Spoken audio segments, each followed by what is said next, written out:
तो आईपीएल की शुरुआत हो चुकी है और इस बार आईपीएल में कुछ नए रूल्स ऐड हुए हैं।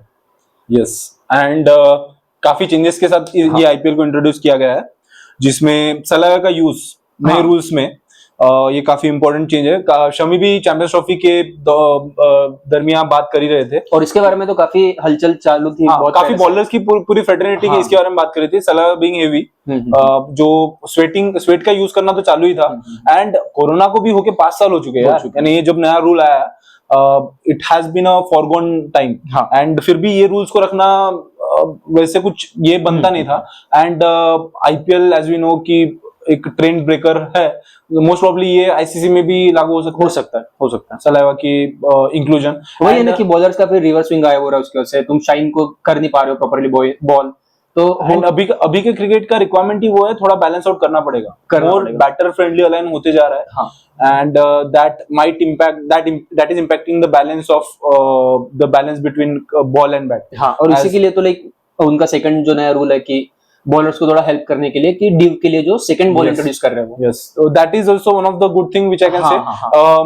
काफी कंफ्यूजन इसके रिगार्डिंग, लेकिन let me clear it out. Ball जो है वो शाम के मैचेस के लिए, वो बॉल चेंजिंग जो है वो बस शाम के मैचेस के लिए ही वैलिड है, and that too after the 10th over of second inning. एंड इफ अ टीम ask or request the empire should mandatorily, ये जो कीवर्ड है काफी इंपॉर्टेंट है, should mandatorily change or provide a replacement of that ball. तो यहाँ पे कोई अंपायर का with the same amount of wear and tear. तो यहाँ पे there is no empires, जो empire का with empire's permission, ये सब नहीं है. It is more over a captain's wish. हाँ, उसके पहले if empire feels a particular ball has been altered due to due, तो एम्पायर उसके पहले भी चेंज करा, वो तो पहले से करते हैं कि अगर बहुत ज्यादा बॉल गीला रहा, ये ऐसे सिचुएशन में जो ईडन गार्डन से सीएसके का चेपॉक है, वानखेड़े में, तो यहाँ पे जब ड्यू का फैक्टर काफी इंपॉर्टेंट रहता है ना, यहाँ पे काफी इंपॉर्टेंट ये रूल आएगा, and it will turn in bowlers favour in that case, क्योंकि उनको एक नया सूखा बॉल मिलेगा। And we have seen in last IPL when Dhoni is that 6 जो बॉल जिसकी वजह से बहुत कुछ भी चेंज हुआ है। हाँ, तो उसकी वजह से जो बॉल को रिप्लेस करने की वजह से धोनी का विकेट आया, इफ आई मिस, क्योंकि वो शॉट अगर वो वेट बॉल के साथ रहता है ड्यू, तो वो शायद वो 6 भी जा सकता था, क्योंकि बाउंड्री पे ही उसका कैच पकड़ा गया। So that small things does alter, वो 10 मीटर का तो फर्क गिरा है, and that impacts the results as well. We have already seen many examples of that. So that is another rule. फिर जो थर्ड रूल है वो है extension of DRS का। तो already we have seen some extension in 2023, जहाँ पे wides और नो बॉल्स के लिए, हाइट नो बॉल्स के लिए इंट्रोड्यूस किया गया था। Now it has been extended for offside wide balls and height का वाइड। वहां पे भी थोड़े बहुत कंफ्यूजन है कि क्या नया रूल डीआरएस के लिए, तो ये दोनों रूल्स ऐड कर दिए गए, and that does provide a fair and square things for both the teams. If they feel कि ये पर्टिकुलर चीज उनके रिजल्ट को हैम्पर करिए, they are good to take up. हाँ, लेकिन there hasn't been any increase in number of DRS a team can take. वो तो उतने ही रहेंगे जितने हैं। हाँ, and ये कुछ rules थे, and वो demerit points वाला भी demerit point वाला कि, तो demerit point के बारे में पता नहीं, ये काफी डिबेटेबल है। अभी जैसे वही हुआ ना कि फर्स्ट मैच हमें पता है कि एमआई वर्सेस सीएसके में हार्दिक पांड्या अवेलेबल नहीं है, सेम उसकी वजह से, क्योंकि स्लो रेट की वजह से बैन लगा था उनका। लास्ट ऋषभ पंत के लिए भी हुआ था, क्रूशियल मैच था राजस्थान रॉयल्स के साथ। तो मे बी वो सेम रिपीट नहीं करने के लिए उन्होंने इस बार डिमेरिट पॉइंट्स लेके आया है कि और वो भी ऐसे है कि डिमेरिट पॉइंट जमा होते जाने वाले हैं कैप्टन के नाम पे, but there won't be any ban on the captain. But वो कि रिपीटेड वायलेशन पे बैन आने वाला है, इमीडिएट बैन नहीं है फिलहाल, सस्पेंशन इमीडिएट नहीं है। तो एक अच्छी चीज भी हो सकती है कि इंपॉर्टेंट मैच, अगर नेक्स्ट मैच तुम्हारा इंपॉर्टेंट है तो उसमें तुम्हारा कैप्टन गायब नहीं रहेगा सडनली। तो इसमें फायदा भी और नुकसान भी है, बिकॉज हमने देखा है कि आईपीएल के कैप्टन के लिए फाइनेंशियल पेनल्टी इज नॉट इतना बर्डन नहीं है उनके लिए कुछ। तो मे बी ये हो सकता है कि हाँ ना भी चलेगा इस रूल की वजह से, क्योंकि डिमेरिट पॉइंट्स तुम लोग बहुत ज्यादा रहेंगे, बहुत ज्यादा वायलेशंस रहेगा अभी, तब जाके तुम पे सस्पेंशन आने वाला है। तो ये भी देखते हैं कि किस वे में ये वर्कआउट करेगा, किसी के लिए वर्कआउट करेगा, किसी के लिए नहीं करेगा, तो ये देखना पड़ेगा एक। यस, एंड ये कुछ चेंजेस है जो लाए गए, and I would hope this would add to more rule based play. अभी काइंड ऑफ एक मैं इवन तो नहीं बोल रहा हूँ, नहीं बोल सकते, बट है थोड़ी सी बॉलर्स के लिए काइंड ऑफ ये रूल्स अच्छे लग रहे हैं फिलहाल। यस, तो इवन ये जो डिमेरिट का पॉइंट था वो it is impacting basically match opening match, right? हाँ। तो ये कहीं ना कहीं पे वैलिड भी है कि एक टीम के रीजन की वजह से captain is responsible, I know, but it should not be immediate, that is one of the thing. अब उसमें वही है ना कि ऐसे होता था कि अभी बॉलर अगर वाइड्स पे कर रहा है, एक्स्ट्रास डाल रहा है, तो उसमें कैप्टन क्या कर सकता है? अगर तो वहां पे तो ओवर रेट तुम्हारा स्लो होना ही है एक्चुअली। तो सही भी जा सकता है भाई कि हो सकता है अभी किस वे में, बस इसमें कैप्टन की जिम्मेदारी खुद होनी चाहिए कि अभी we will not use this as like, कुछ तो फायदा नहीं लेंगे इसका कि अभी ठीक है ना डिमेरिट पॉइंट ही मिलना है ना तो कर देंगे, थोड़ा सा लेट चलेगा, थोड़ा सा ब्रेक लेते हैं, ये नहीं करना चाहिए। बस इसके लिए अंपायर्स को भी थोड़ा अवेयर रह के वो होगा, ऑब्वियसली इस वे में होगा, तो एक इस वे में यूज होगा ये रूल। सही है। तो हम बात कर चुके हैं नए चेंजेस के बारे में इस आईपीएल में। तो जब हम आईपीएल की बात ही कर रहे हैं और हमारे जो पिछले सेगमेंट्स के वीडियोस थे, हाँ। उसमें हमने इन डेप्थ एनालिसिस किया है पूरे आईपीएल की टीम का, प्रोबेबल प्लेइंग स्क्वाड। आप जाके प्लेलिस्ट में जरूर देखो हमारी आईपीएल के स्क्वाड एनालिसिस। हाँ, तो अभी let's make our top 4 of the IPL teams जो प्रोबेबल प्लेऑफ जिसके चांसेस बनते हैं। सो इन दैट केस जो 10 भी टीम्स है वो काफी अच्छी दिख रही है इस बार कंपटीशन में। राइट फ्रॉम लास्ट ईयर के मुकाबले काफी नए चेंजेस भी आ गए कुछ टीम्स में, लाइक उन्होंने पूरा स्लेट क्लीन करके नए टीम्स लाए जैसे पीबीकेएस, एंड किसी किसी के कोर काफी कांस्टेंट है जैसे एमआई एंड एसआरएच। तो काफी कॉम्पिटिटिवनेस बढ़ गया है, बैलेंस काफी अच्छा फैल चुका है। बिफोर 5 नए टीम ने नए कैप्टन डाले इस बार। यस, एंड काफी वेटरन्स के साथ साथ काफी नए फेसेस भी है।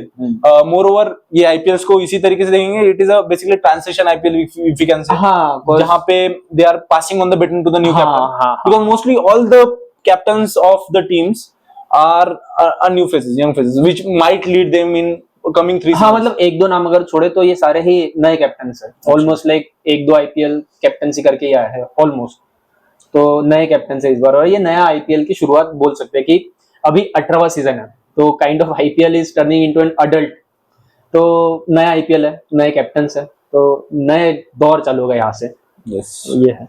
So let's start with our segment of selecting our playoff teams. Let's start with the number 1 finisher, which Ajinkya and I think are. I think I'll go with MI.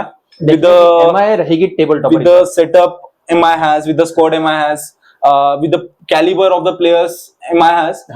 There can't be any other strongest 11 which a team can accommodate. हाँ. अगर इनकी वो 11 है, MI would not have been thinking और wishing for any other 11. अगर MI की ये team qualify नहीं करी प्लेऑफ तो पता नहीं कौन सी टीम कर सकती है, क्योंकि ये स्ट्रॉन्गेस्ट 11 मतलब ये पूरे सीजन के स्ट्रॉन्गेस्ट 11 है ये। मैं सारी टीम की बात कर रहा हूँ। सारी टीम में तो 5, 6, 7 प्लेयर से निकल सकते हैं कि स्ट्रॉन्ग है, इनके 11 के 11 स्ट्रॉन्ग है, तो ये टीम टेबल और इंटरनेशनल सर्किट में प्रूवन परफॉर्मेंस। हाँ, और सारे के सारे है इनमें से एक्सपीरियंस के साथ लेके आ रहे बहुत सारे प्लेयर्स इनके, तो ये टीम विद द फॉर्म तो ये टीम डेफिनेटली क्वालिफाई करेगी। तो am I you agree as well? Top of the table. Second, what do you think? Second, I think SRH रह सकती है। SRH has a good batting lineup, plus they have good bowling in terms of like Mohammed Shami है, plus PAT Cummins तो है खुद, तो है bowling भी काफी अच्छी दिख रही है इनकी, तो सेकंड नंबर पे एसआरएच रह सकती है। Yes, for me SRH as well. उन्होंने सेम कोर के साथ गए लास्ट ईयर का पूरा, even the coaching staff is the same, यानी केकेआर जैसे पूरा अल्टर नहीं हुआ है गौतम गंभीर के जाने से। So SRH has all the coaching staff as well as the core is same, and they have the same mindset, play aggressively, and the batters are actually coming in with a good form, right from Travis Head and Abhishek Sharma to Ishan Kishan, who wants to perform, then Henrik Klassen, a proven performer as well, and Pat Cummins with lethal bowling, Mohammad Shami as you said, तो उनका एक अच्छा squad बनते हुए दिख रहा है, and I do think SRH will finish second. Agree with you on this. On the third spot, अभी थर्ड टीम बहुत लोग मे भी डिसएग्री कर सकते हैं इसके साथ, पर I think CSK will qualify, क्योंकि हमने देखा है कि सीएसके की team historically on paper rarely strong रही है, पर ये टीम को चलाते जब MS धोनी जब चलाते हैं तो ये टीम क्वालिफाई करती है, और इस बार भी मुझे लग रहा है MS धोनी का हाथ रहेगा बहुत ज्यादा इसमें, क्योंकि लास्ट ईयर हमने देखा कि they were going to qualify but बस थोड़ी से रह गए, तो वो एक काइंड ऑफ उनके भी दिमाग में थोड़ा रहेगा कि इस बार let's not repeat that history. तो CSK might qualify at number 3 spot मेरे लिए। I want to align with you क्योंकि CSK with the type of players they are not a hard hitters also लेकिन these are the players जो हमने video में भी बात किया है जो धोनी के प्लेयर्स हैं। ये सब धोनी के प्लेयर्स हैं। You can see if you go from 1 to 9 they have the batting depth and even that player itself are classic bowlers. Ashwin, Jaddu, Sam Curran are there in the top 9 if we may say। फिर bowling में they have Pathirana coming up, their homegrown talent if not Indian homegrown as well। वो तो उनको चेन्नई को second home मानते ही Pathirana. And with the amount of matches Chennai is playing on the Chepauk pitch and the type of pitches they might get, the spin friendly Rajasthan pitch as well and the quality spinners they have in their armor। तो मुझे लगता है Chennai are there in. अभी वही ना CSK का batting lineup वही है ना कि कंसिस्टेंटली 250 वाली तो बैटिंग नहीं दिखती है, बट डेफिनेटली उनके अगेंस्ट बॉलिंग के अगेंस्ट में भी 250 मारना काफी मुश्किल है। हाँ नहीं, बट ये टीम है कि कंसिस्टेंटली मुझे 190 प्लस 200 के आसपास मुझे चेन्नई के मैचेस ज्यादा क्लासिकल टी20 मैचेस लगे। हाँ जहाँ पे you might see 180 190 matches and they might chase it up, they might defend as well। तो अगर स्पिन फ्रेंडली पिचेस रहा तो it is much difficult to hit against। तो चेन्नई at third और नंबर 4 कौन? So there are many teams that can come up at number 4। ऐसा number 4 के लिए पता है इस बार बहुत ज्यादा कॉम्पिटिशन बहुत टाइट रहने वाला है। तो there is PBKers which they cleaned up the slate। अच्छी टीम लग रही है। काफी बनाए हुए हैं। एक दो स्लॉट्स अगर छोड़ दे तो एक अच्छी टीम लग रही है विद स्पिनर में Yuzi leading the pack, pace में अर्शदीप T20 क्रिकेटर थे वो, then Shreyas Iyer in top form winning the champions trophy, leading run scorer, एक कोच जो वर्ल्ड कप माइंडसेट है उनका, ऑस्ट्रेलियन माइंडसेट। फिर ऑलराउंडर में उन्होंने मैक्सवेल स्टोनीस टाइप के प्लेयर्स को रखा, उमर जाई को लिया है। तो PBKers अच्छी है। डीसी काफी लीडर है ना, लोग बात नहीं कर रहे डीसी के बारे में। डीसी इज एक्चुअली उनके 1 से लेकर 11 तक हम देखेंगे ना, बॉलिंग में जो है स्टार्क एंड बैटिंग में right from Jake Fraser McGurk के साथ साथ ट्रिस्टन स्टब्स है, डुप्लेसिस भी आएंगे, वो मारेंगे, केएल राहुल, ऋषभ पंत है, अक्षर पटेल है। So fire power it the only thing वो फिर उनका फिर कैप्टनसी का आता है as it is a fresh captain face. We haven't seen many games under Akshar Patel.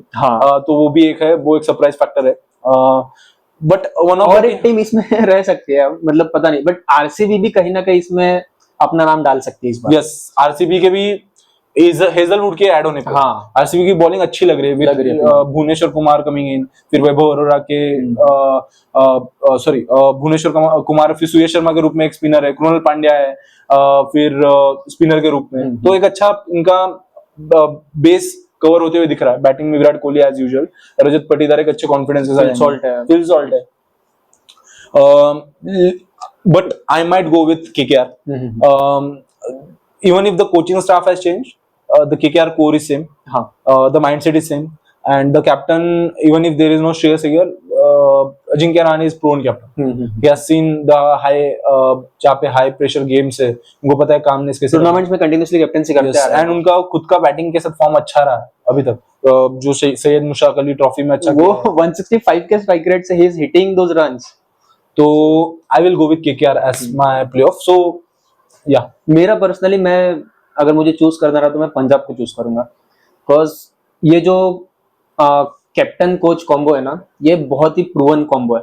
Same इन्होंने किया है डीसी के में रहते वक्त, डीसी को क्वालिफाई किया है, जो रेयरली डीसी करते आ रही है रिसेंट हिस्ट्री में ना, तो ये उन्हीं के वक्त हुआ है। एंड अगर प्लेयर का भी स्क्वाड देखा ना तो अच्छा खासा स्क्वाड लेके आ रहे हैं वो। तो I think number 4 spot Punjab slightly upper hand दूंगा मैं नंबर 4 स्पॉट के लिए, तो पंजाब कर सकते हैं। सो तेरी 4 टीम है MI, CSK, SRH, MI, SRH, CSK and KKR। And मेरी 4 रहेगी फिर MI, CSK, SRH and Punjab. Okay, so here are our top 4 teams. आप भी कमेंट कीजिए top 4 teams. And moving on to the next segment of orange cap holder. नए rules आया और cap के रिगार्डिंग भी, जो ऑरेंज और पर्पल कैप है, कि मैंडेटरी 3 ओवर्स मिनिमम उनको they have to wear that cap broadcaster के साथ के पॉलिसीज के अलाइन करने के लिए। तो ऑरेंज कैप की बात करते हैं। We have already discussed about who might be the best batter of each and every team, but if we may summarise, अभी इसमें बहुत सारे नाम है कि जो आ सकते हैं ऑरेंज कैप की लिस्ट में, मतलब है विराट कोहली हो गया, शुभमन गिल, यशस्वी जायसवाल, ऋतुराज गायकवाड़, ऐसे बहुत से। तो इन सब में क्या लग रहा है कि एक नाम कौन सा हो सकता है वो? See, considering the stakes are for the opening spot of Indian T20 team, and considering the improvement which I have seen in that player, I will definitely bet for Yashasvi Jaiswal because he is that player जिनका last 2-3 years में consistently run score करते आए हैं India के लिए, and every time he scores run, he scores aggressively, he has that strike rate going up and up, and अगर उनका season अच्छा जाता है तो वो आरआर के लिए भी बेनिफिट है, but I am seeing a good season, 650-700 run season from Yashasvi Jaiswal, and he is my orange cap holder. What I think is Shubman Gill might be the one to hold orange cap this year again, क्योंकि we know he is hungry for those runs. जैसे मैंने last इसमें बोला है कि he is hungry for those runs. And वही है कि जो अपन ने बोला कि ओपनिंग के लिए भी काफी सारे, हाँ, तो एक वो भी एक देख रहे होंगे कि अगर मुझे इंडिया के स्क्वाड के इसमें नाम मुझे डालना है ओपनर की लिस्ट के लिए, तो Shubman Gill might also be eyeing for that spot, and he will be the one की मुझे रन्स बनाना है. अभी वो हमने जैसे बोला ना कि किस स्ट्राइक रेट से बनाना है, वो बहुत मैटर करेगा. उनको अगर स्ट्राइक रेट चेंज करके थोड़े ज्यादा स्ट्राइक रेट से करेंगे तो उनके लिए बेनिफिट रहेगा. But I think he will be the highest run getter this season. Orange cap रहेंगे शुभमन गिल के नाम. अभी अगर ऑरेंज कैप का तो ये हो गया, अगर पर्पल कैप के बारे में बोलना है, देखो पर्पल कैप के लिए भी काफी ज्यादा कंटेंटर्स है. Rashid Khan from GT, Sunil Narine again from KKR. Mind you Sunil Narine, Varun Chakravarthy दोनों रह सकते काफी अच्छे हैं, and then Bumrah as is missing, he might goes off. Then there is Boult from MIM, and CSK से मतीशा पतिराना हो सकते हैं, आरआर से फिर even the amount of the how the pitch is going, you can't rule off Ashwin and Ravindra Jadeja as well. हाँ definitely. And spinner का role तो काफी अच्छा रहेगा, but I'll go with Bolt, क्योंकि पावर प्ले में उनके अगर विकेट्स आते हैं, he might end up this IPL with around 25 wickets odd. तो he is my purple cap holder. अभी मेरे लिए एक है कि मुझे लग रहा है इस बार अर्शदीप आ सकता है. कि है यार, पता नहीं, हमें पता है कि वो इंडिया के लिए स्ट्राइक बॉलर है, पर आईपीएल में पता नहीं कहाँ छुप जाते हैं. मे बी उनका आईपीएल अच्छा रहा है, वो छुपते नहीं है, बेसिकली उनकी टीम की वजह से. हाँ, वो टीम की वजह से छुप रहे हैं. कि अगर यही बॉलर कोई और टीम में रहता जो लाइक जीत चुके हैं, तो ये उनका मतलब नाम ही कुछ तो अलग होता है इस आईपीएल में. तो आई थिंक अर्शदीप रहेगा इस बार की पर्पल कैप रख के. मुझे बताना है कि क्योंकि मैं बोल रहा हूँ कि पंजाब अगर क्वालिफाई करना है तो अर्शदीप को भी उस तरीके से परफॉर्म करना पड़ेगा. तो अर्शदीप रहेंगे मेरे purple cap holder. Yes. Then going to the next one, MVP. Last year Sunil Narine थे एमवीपी. तो यूजुअली वही रहेंगे कि जो बैट एंड बॉल दोनों से परफॉर्म करेंगे एंड टीम को जिताने में मोस्ट प्रोबब्ली वो वही प्लेयर रहेंगे जो फाइनल्स में जिनकी टीम आएगी, इफ नॉट द विनर. क्या लगता है एमवीपी? आई थिंक अगर ये भी पता चलेगा आपके टीम के फाइनल्स में कौन कौन है. नहीं तो अभी जैसे हमने टॉप 4 निकाले हमारे, तो अगर इन टॉप 4 में से कोई एमवीपी निकालना है तो आई थिंक हार्दिक पांड्या ही होंगे यार. Yes, because the position he is bowling at, most probably he will bowl in the power play with the confidence he's bowling since his return from injury, with the peace of mind he has in this IPL. अगर वो मतलब मैं बोल रहा हूँ कि the confidence he has ना अभी के लिए, अगर वो फर्स्ट चेंज बॉलर भी आ गया तो कोई लोगों को सरप्राइज नहीं होगा इस बार. Yes, definitely. Even though you have Deepak last year तक हम उनका मीम बनाते थे, लेकिन बट नाउ वो चेंज होके आया है यार, वो कॉन्फिडेंस लेके आ रहा है. तो डेफिनेटली तो I will also go with Hardik Pandya. हाँ डेफिनेटली, क्योंकि Hardik Pandya with the pace he is bowling currently, 135 out को क्लिक कर रहे हैं. हिट द डेक हार्ड वाले बॉलर है जो वानखेड़े के पिच पे चलते हैं, ईडन गार्डन के पिच पे जहाँ पे चलते अच्छा रहेगा. एंड बैटिंग कैलिबर के बारे में बात ही क्या मैंने पावर हिटिंग है इसमें तो हार्दिक पांड्या ही है कि वो जो नए नए शॉट्स इन्वेंट कर रहे हैं, no look shot and no look shot. तो I will also go with Hardik. तो ये रहा हमारा आज का सेगमेंट. हमने आईपीएल के टॉप 4 के बारे में डिस्कस किया, orange cap holder, purple cap holder, MVP और नए रूल्स के बारे में डिस्कस किया. आज के लिए बस इतना ही. आप भी अपने सजेशंस कमेंट में डालिए, जरूर डालिए, and will surely go through it. लेकिन तब तक अलविदा. Please do like, share and subscribe.